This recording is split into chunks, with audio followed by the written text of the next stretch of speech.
Everybody wants to know, why is Robert Downey Jr. coming back as Dr. Doom? And in this video, I want to explain an insane theory that I have. This theory is that the Tony Stark that we followed throughout all of the Infinity Saga, that we watched become heroic and make the ultimate sacrifice to defeat Thanos in Endgame, that guy was never actually Tony Stark.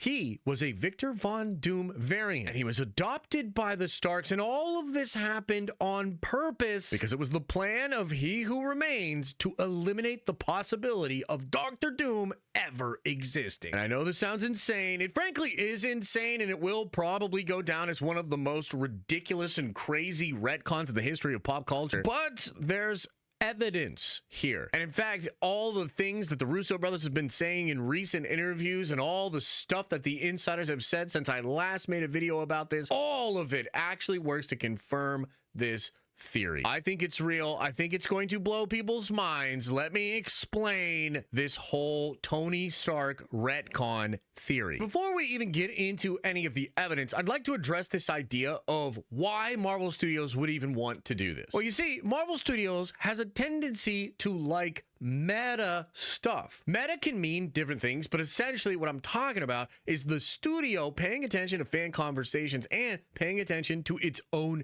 history and the history of other Marvel movies and playing off of the actual history or the actual fan things in their cinematic universe. A great example of this is the Ralph Boner character. Now, when this first happened in WandaVision, we all lost our minds. And we lost our minds because this was Evan Peters, the actor who had played Quicksilver in the Fox X-Men movies, and he was now seemingly playing Quicksilver in the WandaVision show in the MCU. This is meta, and we all thought there had to be something to it, that Feige was likely teasing out some multiversal crazy implications, and it ended up being a dick joke, and that sucked, and I hate that.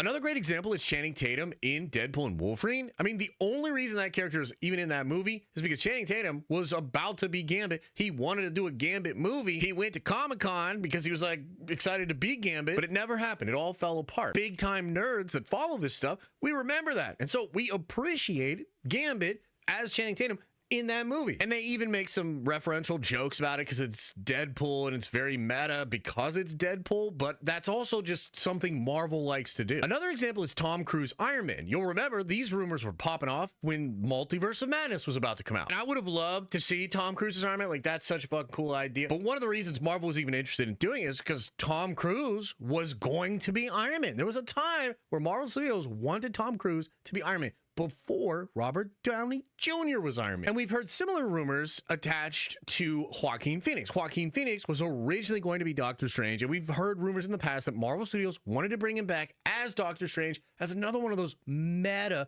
kind of ideas. So Marvel Studios likes to do meta stuff. You got it. Well, here's where that leads to. Did you know that Robert Downey Jr. actually first went out for the role of Victor Von Doom? Way before Robert Downey Jr. ever auditioned for the role of Tony Stark, he went out in 2005 for the role of Victor Von Doom in the 2005 Fantastic Four movie. Now, that ultimately went to Julian McMahon, and he did a great job as Dr. Doom. That movie's fun. I don't love what they do with Doom in those movies, but the movie's fine. But the point is, RDJ as Dr. Doom was absolutely going to be a thing in the past. And in fact, last year, Marvel Studios published a video on their YouTube channel with Jon Favreau and Kevin Feige. This was celebrating the 15-year anniversary of the release of the Iron Man movie. And in that video, Jon Favreau talks about how Robert Downey Jr. already knew everybody at Marvel Studios because he had gone out for the role of Dr. Doom years earlier. Tell me your memories of where that idea came from, because there were some other people.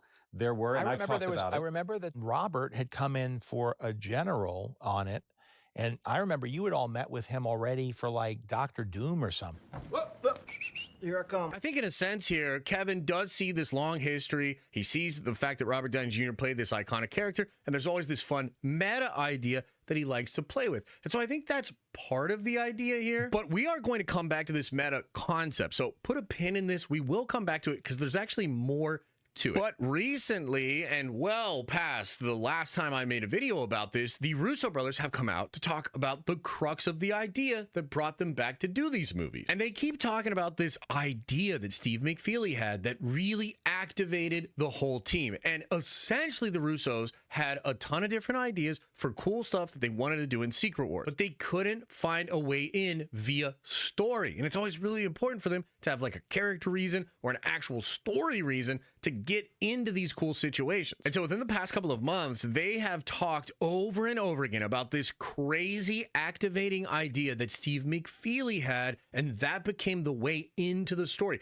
This was when they knew they had a great idea and they would actually come back and be able to tell this story very effectively. In a recent interview, the Russos had admitted that instead of them trying to get Downey to come back to the MCU, Downey had first agreed, and he was already set to come back as Doctor Doom. And according to the Russos, this happened about a year before they decided to come back. And the reason it took them a whole year was because they didn't have a story idea of how to make all of this stuff make sense. So what is this story idea? Like, what is this activating thing? Well, considering that this is all being told in the context of Downey coming back as Doctor Doom, it kind of seems like they needed to come up with an idea to make that make sense. And the real reason I'm bringing this up is because some people view Robert Downey Jr. coming back as Doom as just this throwaway thing, and there was no explanation whatsoever. But if that's true, then how could Steve McFeely have had a crazy activating idea that made it all make sense and made them all really want to tell this story? Those things are not compatible. Like, you cannot have an activating idea that's just like, oh yeah, you know how Chris Evans in the Fantastic Four movie is Johnny Storm, but in the MCU he's Captain America? And you know that joke from Deadpool? Let's just do that with Robert Downey Jr. Like, that's not that kind of an idea. That's not going to get you out of bed in the morning. So what could be such an activating idea? What could make that make sense? Well, another thing that I want to bring up right now is this idea of challenging the audience. The Russos have also come out to say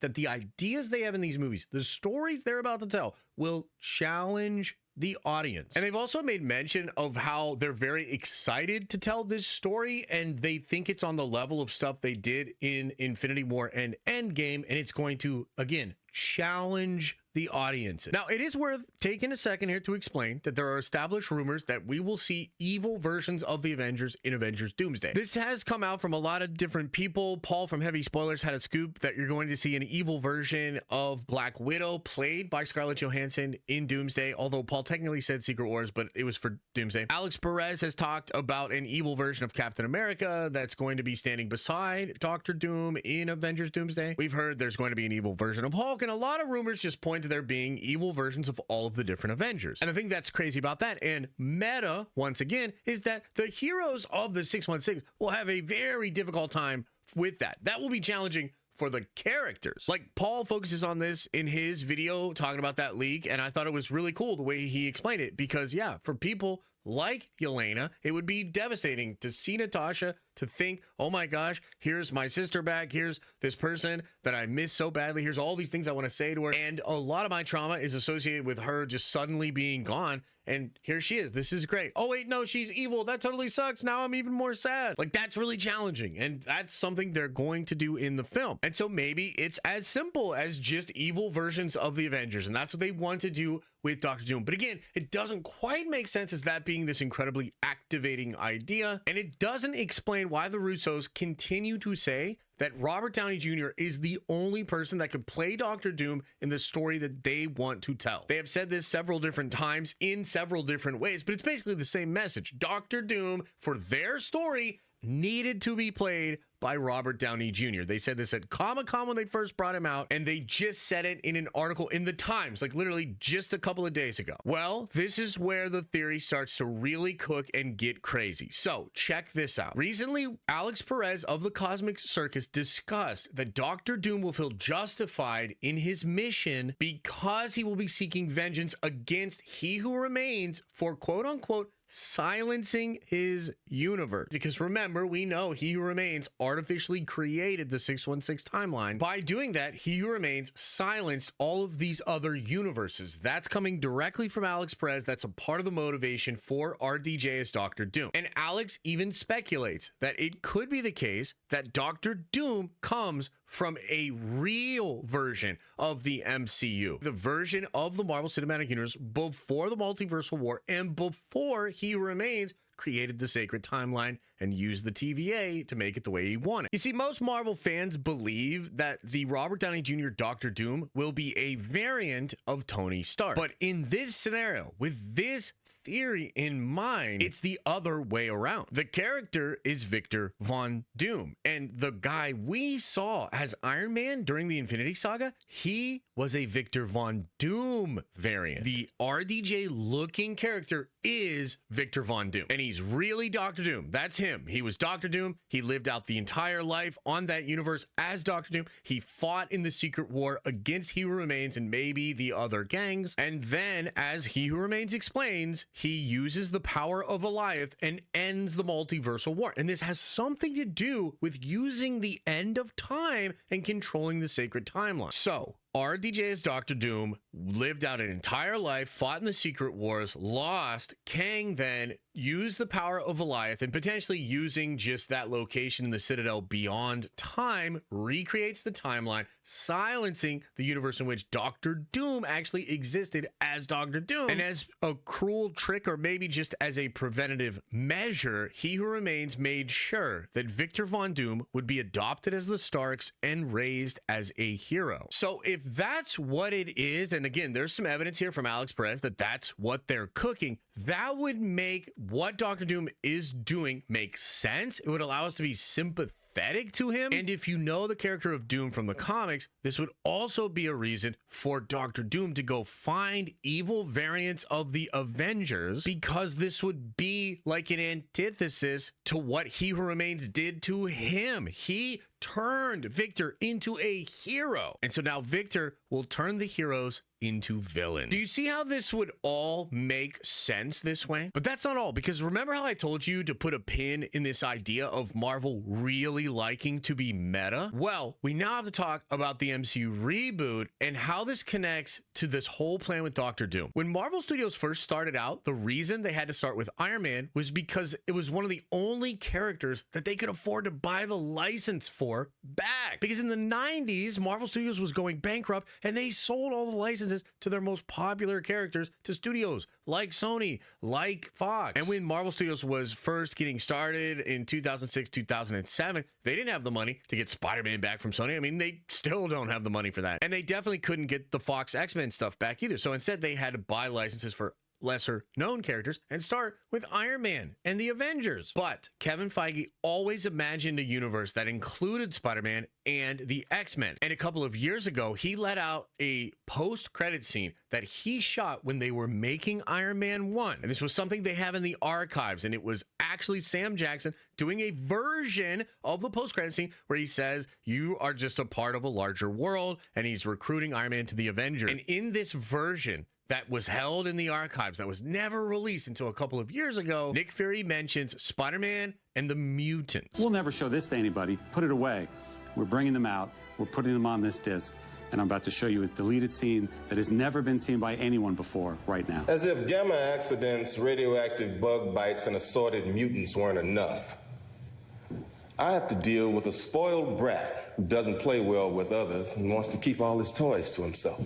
As if gamma accidents, radioactive bug bites, and assorted mutants weren't enough. What this means is that even from the very beginning of the Marvel Cinematic Universe, Kevin Feige was looking for ways to make it more like the comics, to make it more like the pure experience of reading a Marvel comic where any and every character could pop up, and that story connected to an entire other universe of Marvel characters. So going back to this meta idea, because that's something that Feige always wanted, but it was off limits to him because Fox had the X-Men, Sony had Spider-Man, wouldn't it make sense that Kevin wants to tell this story that there was a version of the universe where all of those characters existed before, but some villain stripped them out of the canon and created a sacred timeline where things were twisted up and there was no X-Men, there was no Spider-Man, at least until Civil War, and they figured that out. It's a meta way to explain Secret Wars, to explain the motivation for RDJ as Doctor Doom, to recontextualize the character of RDJ's